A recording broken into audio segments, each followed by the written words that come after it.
Hello and welcome to This is MediaCity. I am Stephen Chapman. Now, have you ever found yourself accidentally the host of a podcast and your face plastered across billboards? Well, lifts. Well, if you do, you need a stylist, and you need one quick. Ideally, an international eyewear stylist and pop star who's worked with presenters, soap stars, and even a Hollywood star. Yes, today I am joined by the eyewear stylist Dan Scott, and we'll be talking pop, we'll be talking the latest eyewear trends, we'll talk about sustainability, we'll be talking about being a business startup, we'll be talking about all sorts of things, but ultimately I am trying to get the name of that Hollywood star out of him.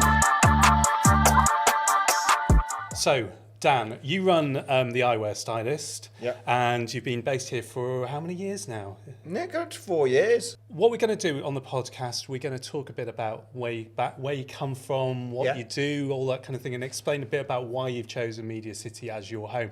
But first, before we get onto that, with all our guests, we get you into the mood with some quick fire questions. Right. So I've got some glasses related ones here. But I'm going to give you a generic one first of all. You can pick any question you want. I can pick? Any question you want. Right, okay, let's go for this one. Am I to read it out myself? It's up to you. It's up to me. Okay. Vinyl or MP3? Oh, that's perfect for you, isn't it, I suppose, with the music background? That's a great one, because they're quite nice glasses you're wearing there, aren't they, Steve? We'll talk about those later on. So vinyl, I would say. I just kind of been building my vinyl collection recently and just went into Manchester Piccadilly Records the other day to get some extra sets. So we have a poker night like once a month, and I like to crack open the vinyl player and play some stuff and get out of the algorithm a bit. The problem with going to places like Piccadilly and Vinyl Exchange and stuff is that you go in and go, I could buy all of this. Yeah, I know, it's amazing the collections they have, but it's also really nice to be able to go to someone for a recommendation, you know, and they do have the listening booths there as well, like, you know, so you can sit down and try some vinyls, which is a great opportunity, because I have risked it sometimes with vinyls, thinking, let's give it a try, got home like, hasn't quite worked out, other times it does, but that's quite a nice experience as well. What's the last one you bought? What's the name? I got a Ramones album from 1977, I think it was. Oh wow, going well back. Yeah, so it's kind of cool. It's kind of to wind my girlfriend up a little bit. She's got a Ramones t-shirt, but she doesn't actually know any of the songs.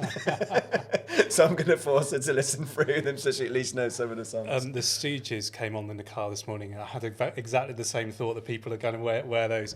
My last one, I think, was from Piccadilly Records, and it was... I've forgotten what the name of the album is. Public Service Broadcasting. You know where they're taking the Amelia Earhart's kind of journey log and turn it into music. It's phenomenal, amazing. Awesome. Anyway, on to a more a more glasses related one. A more glasses related one, right? Okay, let's go here. So, most important fact or advice about glasses and glasses care. Wow, this is going to be 20 minutes. That's the most important fact or advice. I think, first thing, I mean, fit anyway, just on eyewear, is basically the fit on the bridge of the nose. Like, you know, it's amazing how many people I say, you know, do you have a preference how they fit on the bridge of their nose? And people haven't even thought about it. So glasses, you got nose pads, you got a fixed bridge, or you got keyhole bridge glasses. And the main... So those are the these kind of things, they're fixed, aren't they? So you've got a fixed bridge there. I've actually got a keyhole bridge here, so it almost looks like you could put a key through the top of it. And the other ones are kind of those plasticky ones. Separate pads, which can be, you know, metal or quite dominantly silicone. But essentially that's where all the comfort of glasses comes from. And so particularly on, for example, your ones, it's like shoes. You know, you need the right size shoe for your feet. You need the right size bridge for your nose. You know, so you ideally want to see no gaps at the top or the sides, so it's spreading the weight really evenly. And that way, every time you put them on, it's really comfortable. Because if you have a gap across the top, it's always going to rub on the sides. If you have too much of a gap on the sides, it's always going to perch on the top. And I think it's something that people quite often don't even think about fully, but it's probably one of the most important factors that relates to the comfort of their glasses. You love it when people go like that, don't you? There's a perfect. So I've actually just done the glasses for Aidan Hammond, so Alison Hammond's son.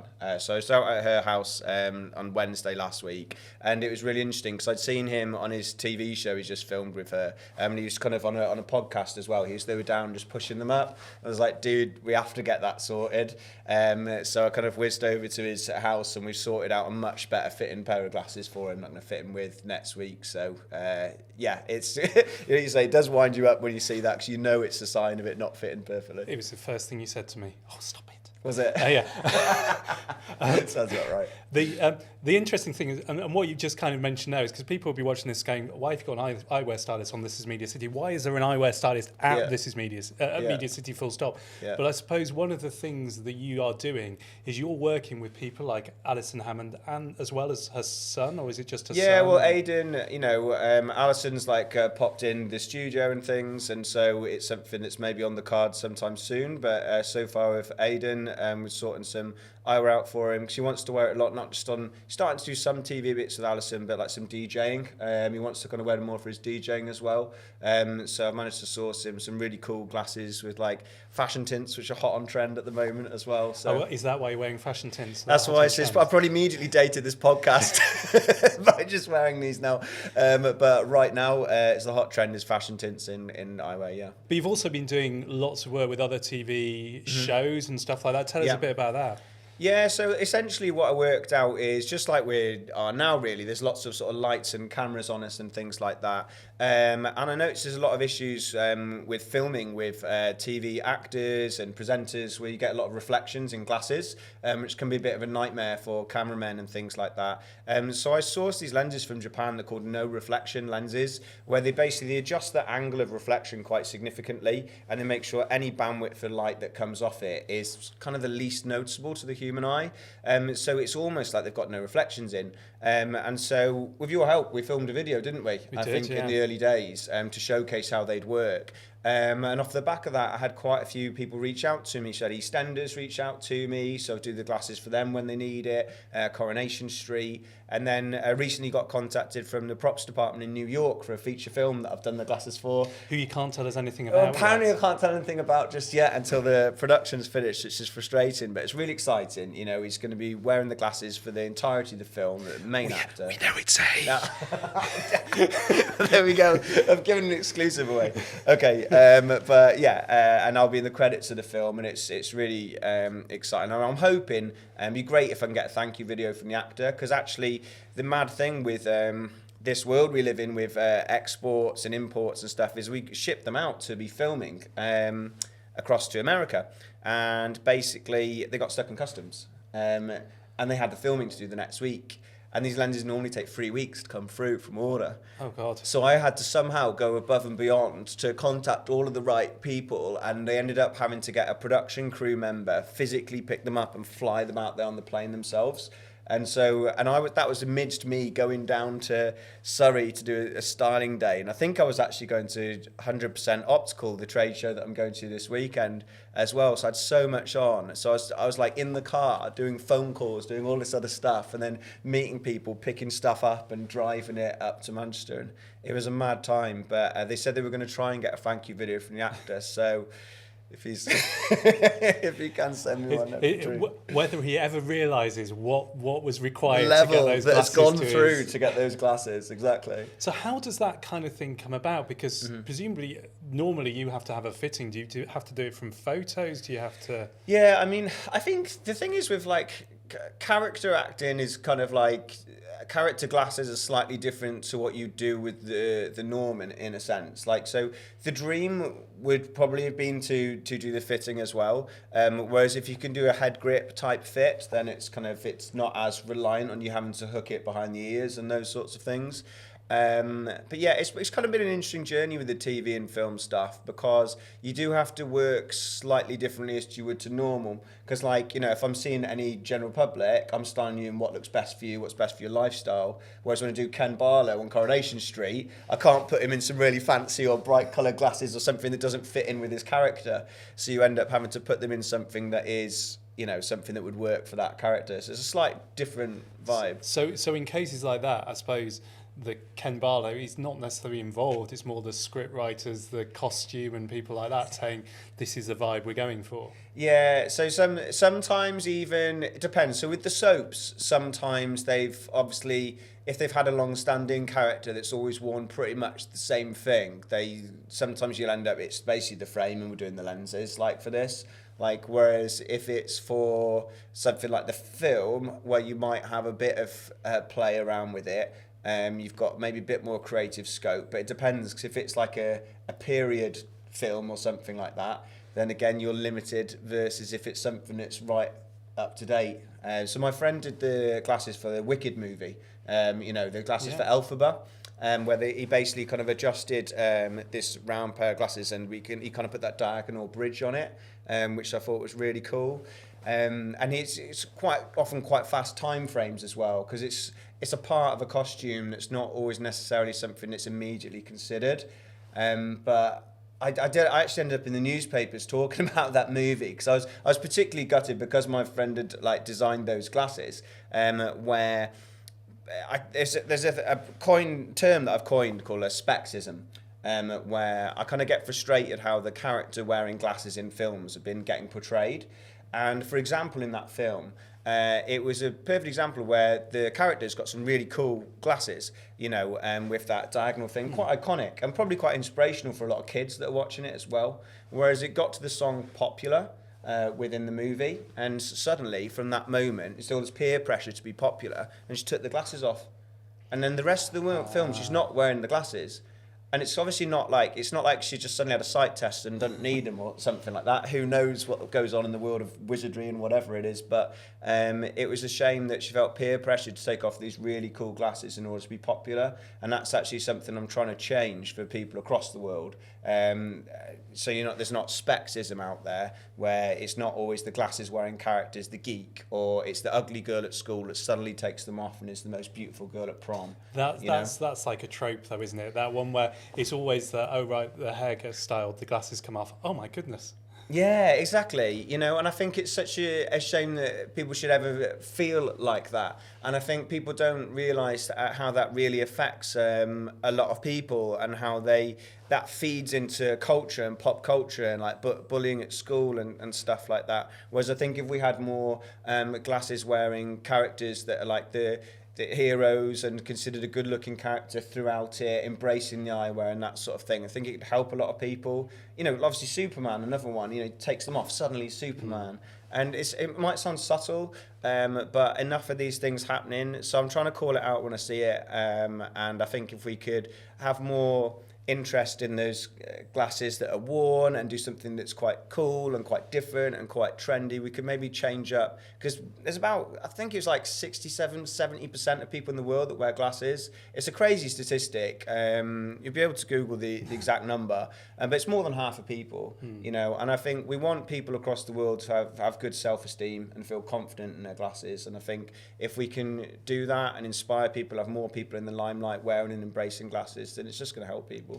Do you think a part of it is, I mean, you're a stylist, so you kind of go and look at people and go, oh, these are the glasses that will suit you. When you're younger, and it's usually your parents are going to the opticians with you, they think they know what your face looks like and what your glasses will match. And there isn't someone like yourself within the opticians who are going, well, actually, I think it might, or, to style them up. Because obviously the first glasses you wear as a youngster, then they're not likely to be coming to you for them. Yeah, I suppose that is true, I guess. I think, and it probably a lot of stuff in life, we do get issues from childhood. So we see a lot of them are, depending on the age of the client, will throw back to the NHS glasses we had in the UK. These styles, they had to pick from a certain range of frames, which almost like showed, you're labelled as in a certain way because there was such a limit. It's almost like, you can see you've got those glasses. Whereas the good thing is now there's actually a much vaster array of options for children's eyewear now. But you still got to get the right one for your face, haven't you? Because if you do. If you don't have the if someone's saying, oh yeah, those would be great for you, and you don't really want to wear glasses to start with, then you just go, oh, okay then. Exactly. Just take what you get, don't you? I think, yeah, and it's transformative for people. It really is. It can take you two different ways. The wrong pair of glasses, you're wanting to take them off for photos and you're looking around and stuff like that. A lot of kids aren't wanting to wear them at school. Whereas on the flip side, you get the right pair of glasses. People want to put them on. They get so used to getting compliments. And I've had kids, which have helped over the years, get glasses where suddenly their sister, who doesn't need glasses, wants to wear them as well. We've had to make them up with no prescription. She wants to fit in, so mum and her dad wear glasses as well. I don't want to be the only one that's not wearing them. So there are ways to sort of flip the script on that. But you're right, fit is a huge one for kids. So when someone comes to the eyewear stylist, yeah. Now I have to say I've been to the eyewear stylist, so hopefully you like these. What happens? So essentially, when people come to see me, I've got the option to do a colour analysis if people want that or if they haven't had that done. And what's that? Colour analysis is a personal styling technique to find your range of most flattering colours for most youthful, radiant looking skin. It's been used for politicians, public speakers, a lot of times in personal styling. So when I trained as a personal stylist in London in 2019, that was one of the big things that I took away from that. How the right colours can really lift you. For women, you might not need to put on as much makeup. I know men and women can wear makeup, but predominantly women tend to more so. And whereas if you find the wrong colours, you're almost like fighting against it. As blokes, if we don't wear makeup so much, we kind of it's one of those things where if we get those wrong colours, it's draining us constantly, and it's in the middle of our face, If we wear the wrong colours down by our socks or by our shoes, it's not going to impact our complexion up here. And so by using sort of a range of different drapes and coloured drapes, we can show whether you suit cooler or warmer colours, lighter or darker colours, and bright or more muted. And then we can find a colour that really works for you. Because, as you know, a lot of people wearing black glasses. It's quite common, it's one of the most commonly seen. Whereas actually really only like winter seasons that truly look great in black. And I think it's useful to open up that conversation and showcase that to people, even if it's just to a tortoiseshell or a lighter tortoiseshell or a warmer one, just to show the sort of colours that can really elevate people. Then what happens after that? Because you found the colour, then how are you looking at their face? Because everybody has slightly, what is it that makes you choose that particular shape on people? So there's a mix. This is the thing. There's a difference between personal styling and generic styling. Okay, and this is where obviously it can't quite be achieved in the time frame of some of the high street models because it's a lot fast in and out. They haven't got really the time to kind of go through all the person's personal preferences, do things like this colour analysis and other things. So there's certain three key tips that I generally look for a natural look on someone. So the three things are generally looking for the top of the frame in line with the brow line. We ideally don't want it to sit too high above the brows or even like too far below. Generally in line of following the brow line as well. It looks quite natural. So if there's a woman with a quite high arch to her brow line, I'd be generally looking for the top of the frame to have like a high arch to the top of it as well, so it looks natural on the face. The bottom of the frame, just the bottom of the eye socket, tends to look quite natural. When they go a bit below that, it looks quite droopy. Same if it's a little bit narrow here, it can make us look a little bit longer in the jaw. And then the last thing that I tend to find is actually opposite to jawline tends to work really well. So if someone's got like a softer face shape and jawline around here, then a bit of angles gives them a bit of definition. Whereas like if we go soft on soft, it can make them look a bit more jowly. Similarly, if someone's got really nice bone structure and kind of like quite chiseled, if they were that David Coulthard sort of like really square face, then generally a bit softer on the lower rim's gonna look slightly more natural because it can make them look quite boxy otherwise, so those are sort of the three key tips for a natural look, but we can't ignore the person and their personal preferences. So it's not like going to your high street store and going, I'll have that one. Not quite. No. Can I tell the story about what happened after you fitted my glasses? Go on. Because I had completely different glasses, and then Dan came along and said, I think you need to look better, basically. And I had a fitting with Dan, and he went through all this with me, and we found these glasses which I think are AC/DC. AC/DC's Back in Black album, isn't yeah, vinyl. So I don't think they will play because there's not enough to go around. I love the idea that they would though. Yeah, I thought if there's ever a wouldn't it? song where so the front of Steve's glasses are a vinyl record, AC/DC's Back in Black album. So I love the idea that you could put it on a track and go, That'd be amazing, wouldn't it? But we took some photos and I came out and thought, oh, wow, these look amazing. Went home and I showed the photos to my wife and my youngest daughter. Yeah. And they went, what? Yeah. Why? Yeah. And they actually had to come in and see them tried on. Yeah. And they had a discussion with you. Yeah. And then they had a discussion and looked at me. Yeah. And I'm still married and I'm still wearing these glasses. But it was because the glasses changed your face so much. It's amazing how different the styling can make a change for you. How younger you look, Steve. Oh, you know, but it is from you getting this all the time. Yeah. But well, probably not into that extreme, but it's the idea that if you get it wrong, then obviously your face could completely changes. Yeah, it's true. It can kind of like, especially on colour, if nothing else. But I think that's an interesting point you touched on. So I quite commonly try and get people, and I train opticians in eyewear styling across the world. And recommendation I do is to ask them to bring their partners with them to the stylings if they can as well. Because quite commonly you go on that journey, we find out what does really work well for you, but it's not. They're so used to seeing you all the time in a certain light. And so it feels such a shock if you just suddenly change to it. And so quite often if I see a client that hasn't brought their partner or family member with them to the styling, they say, well, let me just quickly FaceTime and see what they think. I will preemptively say they'll probably hate them. What? You expect me to say they really like them? And it's like, it's not that they won't like them, but their initial reaction isn't going to be their last reaction. It's just the first reaction is just different because you're not used to seeing someone in that sort of style. And like you say, it can change their face as well. Your journey's been an unusual one to get to where you are. You didn't start off wanting to be an eyewear stylist, did you? No, not at all. If anything, but my passion was music. So I set up a pop band down in Brighton and was lucky enough to do quite well. Not so well that I'm obviously the reason I'm here. How well's quite well? Quite well was we nearly got signed by Ed Sheeran's management team, which is Elton John's company, Rocket Management.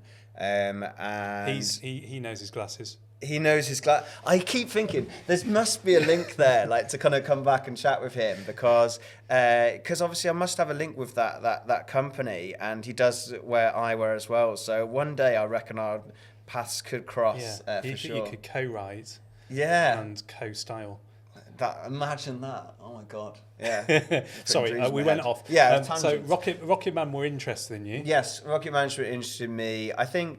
Interestingly, that was both the beginning and probably the downfall psychologically for me with my music in a way, because I was always very ambitious and always really thought I could do stuff and make it in the industry. But it was basically, they sat me around the table. It's like, so why would we book you over Ed Sheeran for a gig? And I was literally there and I was like, I don't know, he's pretty good. And then that made me think, maybe I'm not good enough to make it. And then in hindsight, I'm like, wait a minute, I was comparing myself to one of the top artists in the entire world. It wasn't like it was just a band that was doing all right at the time. I'm cheap and I've got better glasses. Yeah, that's it, exactly. So I think it's a really exciting time. We got featured on an industry site called Record of the Day. I ended up picking up Record of the Week. And my lawyer, Muse, I've still got the same contacts. I'm a music lawyer now, the same music lawyer for Muse and Michael Kiwanuka and some great bands. So do you see yourself going? Because there are loads of pianos all the way around, aren't there? And I occasionally hear a piano playing. I think, Dan. Is the music still there for you? Is that passion still there, or is it now all about the business? Yeah, I think it's an interesting one. I think I'm trying to find things like my music to take me away from the business a little bit as well, because I think it does become, as an entrepreneur, can become all-consuming.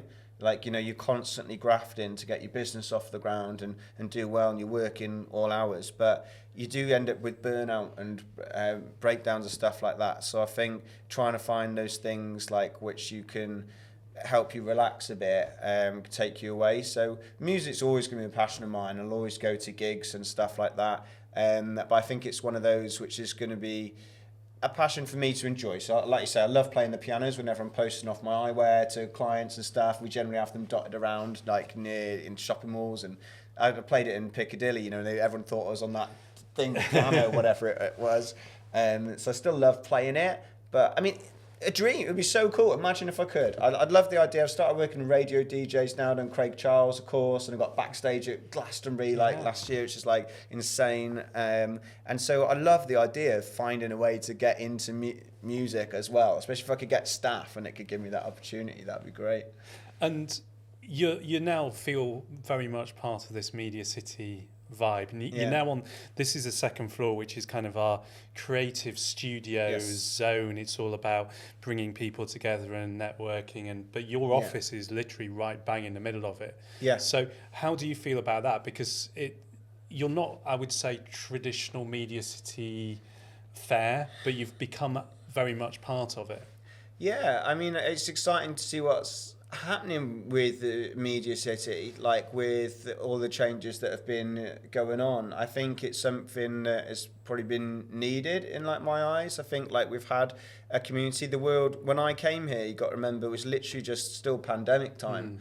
Like, so we had that huge shift in terms of office space and people working from home, and it probably massively affected a lot of places with the offices. So I think we do need to offer something different to get people to want to come out. Like, you know, Unity Radio filmed some music videos, started speaking to some of the young like rap artists, seeing if I could help them with some of my connections in the music industry, and it feels like the start of something, like, you know, and with I think it's where you want to see it, stuff like this, kind of like having social media sort of like angles, is where a lot of like businesses need some support, especially to get them off the ground. And you're big on your social media anyway, aren't you?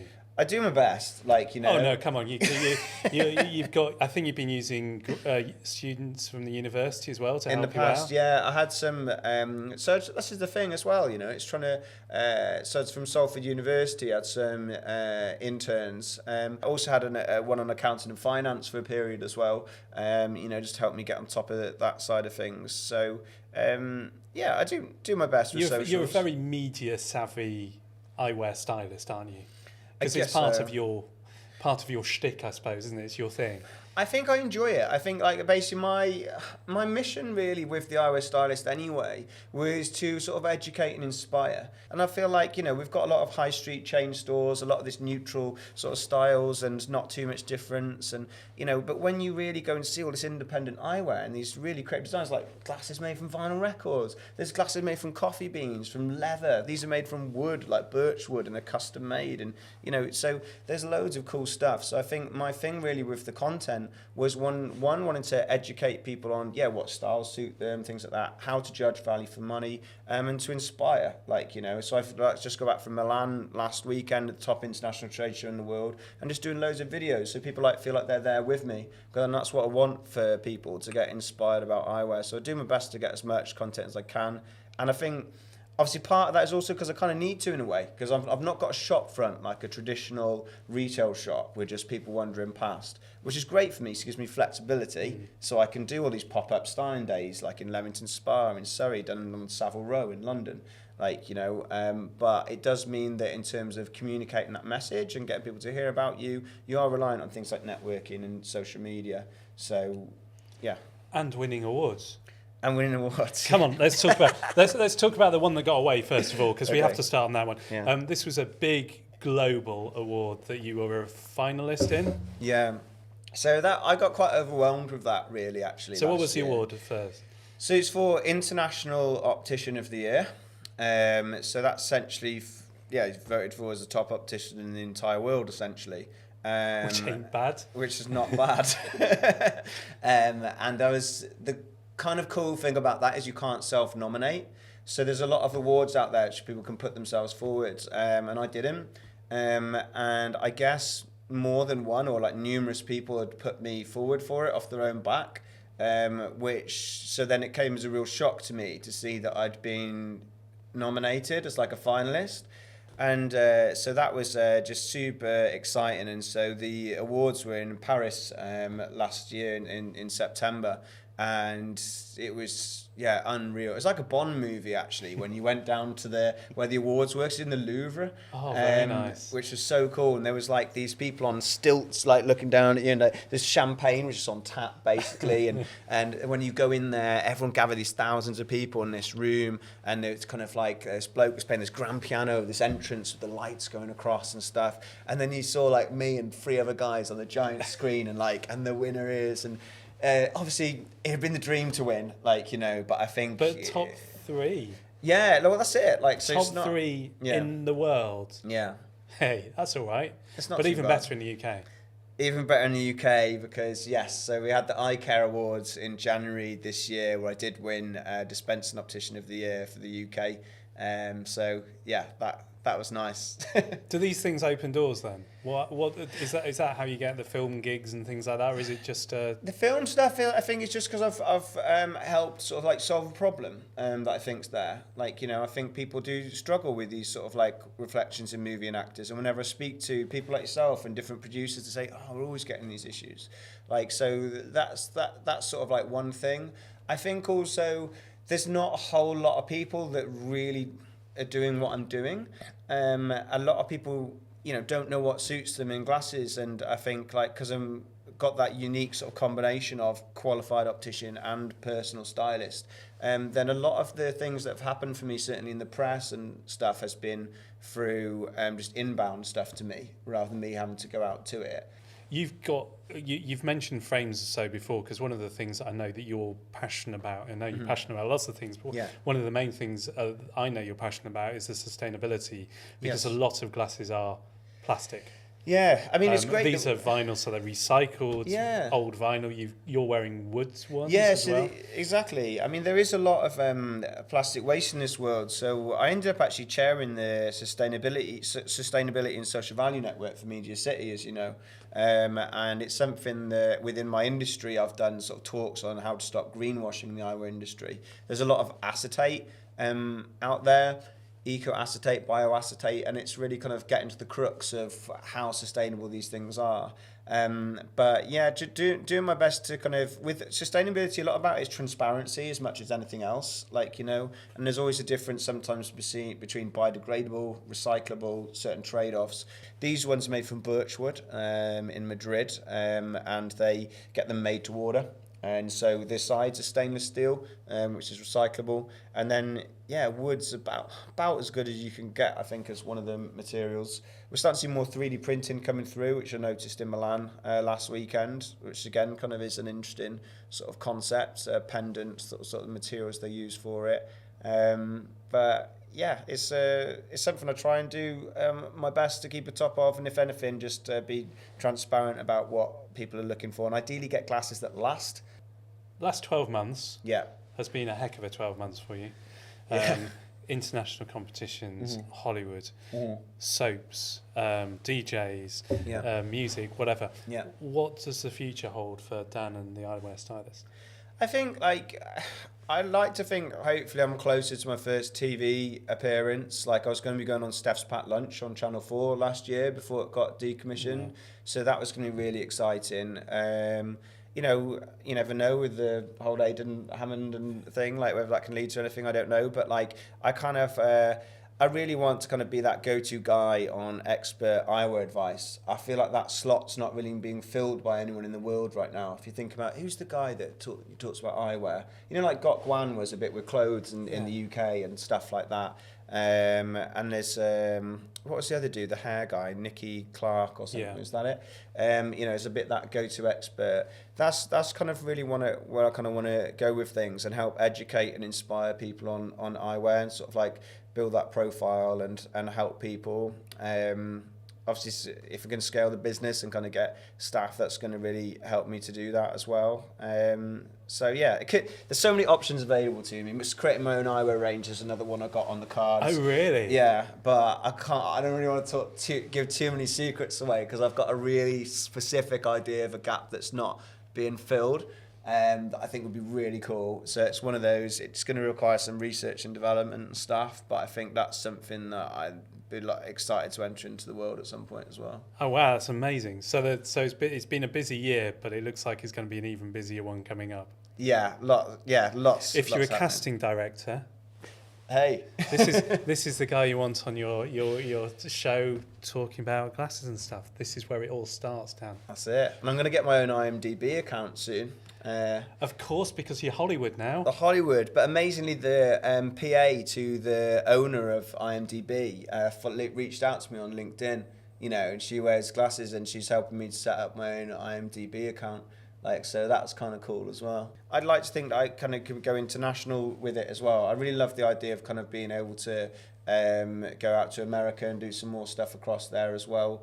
Visit some of my optician friends out there, and visit some of the eyewear factories across the world and show people how eyewear is being made. A bit like the James Hoffmann, if you know about coffee. There's a guy called James Hoffmann who's like the coffee guy that knows everything and kind of will travel the world and talk to you about the different types of coffee. I kind of love to do that a bit with eyewear as well. We travel to different factories, interview the different opticians, show the different eyewear and stuff. So yeah, that's kind of like a rough idea, my vision with it, I guess. If you're watching this podcast in the future, and Dan is on the new Netflix series talking about his own glasses wear, and he's moving into series 2. This is where it all began. It all started here on this MediaCity podcast. But thanks ever so much for coming in. My pleasure. Dan is based on this floor. He's just down the way. So if you want to come in, whether you're a celebrity or not, he even speaks to non-celebrities like me. But thank you ever so much for watching or listening to This is MediaCity. This is produced by 39 Pictures on behalf of MediaCity and in partnership with the University of Salford, and it's their amazing graduates who are putting all this together and making us look and sound good. So please, thank you very much for watching and listening, and we shall see you next week. The production team are Meg Bond, Tegan Easton, Akila Hewitt and James Young.